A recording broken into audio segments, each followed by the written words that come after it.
This is a crisis that's been playing out on the EU's external border for months now.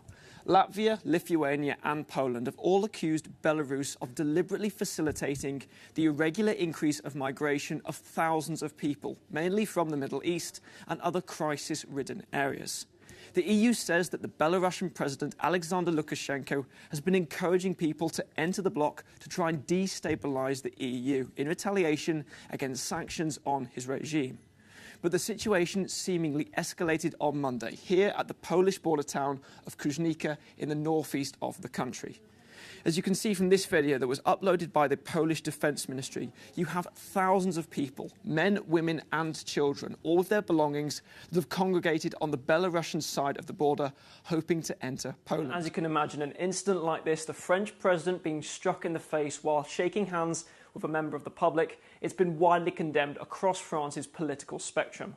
One of the first people who responded was France's Prime Minister Jean Castex, speaking in the National Assembly, and he echoed those words on Twitter.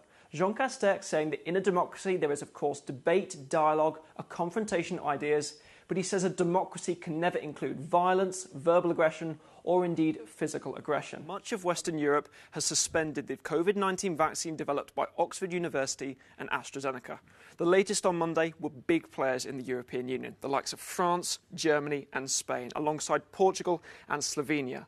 In other areas, such as in Estonia, Latvia and Lithuania, specific batches of the AstraZeneca vaccine are still being halted, quarantined and held from distribution. We saw similar measures being taken in Italy and Luxembourg, but since then, as you can see on this map, both of those countries have now also suspended all AstraZeneca jabs temporarily as a precaution. Well, the ruling Conservative Law and Justice Party in the country, they describe LGBT communities as an ideology and accuse them of being a threat to Polish Catholic family values. Just last week, we told you about how the incumbent president, Andrzej Duda, pledged and signed a family charter which would effectively ban the teaching of LGBT issues in public institutions. It was something that activists told us at Euronews they found disgusting and horrifying.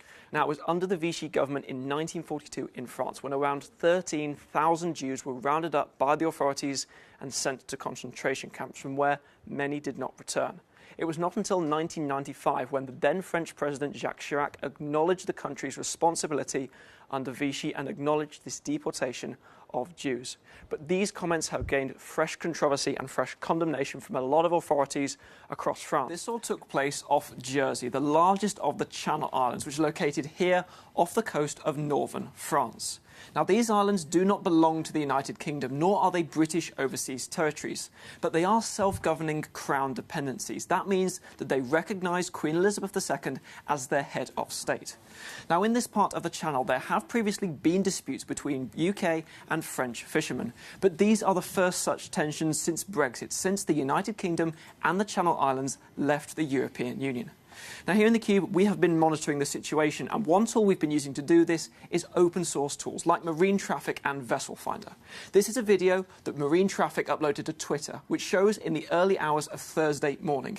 You can see a number of French ships, between 50 and 60 it's estimated, indicated by these orange markers. This flotilla all gathering outside the port of St Helier in Jersey early on Thursday morning. Now, people in Jersey have described this as looking like an invasion, they said, with a number of red flares around the coast. However, the French fishermen have repeated and said that this was a peaceful protest.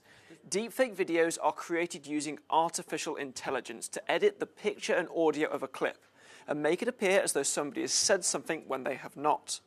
In recent months, there's been a lot of concern about deepfakes being used to spread disinformation about the war in Ukraine. But police in the Netherlands are hoping to use the technology for good. Cedar Suarez was just 13 years old when he was fatally shot at a Rotterdam car park while throwing snowballs with his friends in 2003. For nearly 20 years, his killing has remained unsolved. But now, with the permission of his family, Dutch police have used deepfake technology to recreate Cedar's image and appeal for anyone with information to speak out. Within Germany, Angela Merkel is recognised for improving the country's status and influence, nearly halving unemployment, but at the same time being criticised for acting too slow on climate change. But internationally, Merkel was also recognised for the crises which she helped to manage Europe through. from the 2008 economic crisis to the influx of migrants into the continent in 2015, and of course more recently, the COVID-19 pandemic. Merkel worked to ensure a fractious European Union remained together amid assured enduring popularity abroad as a role model for women. She served alongside 4 French presidents, 5 UK prime ministers and 8 Italian premiers.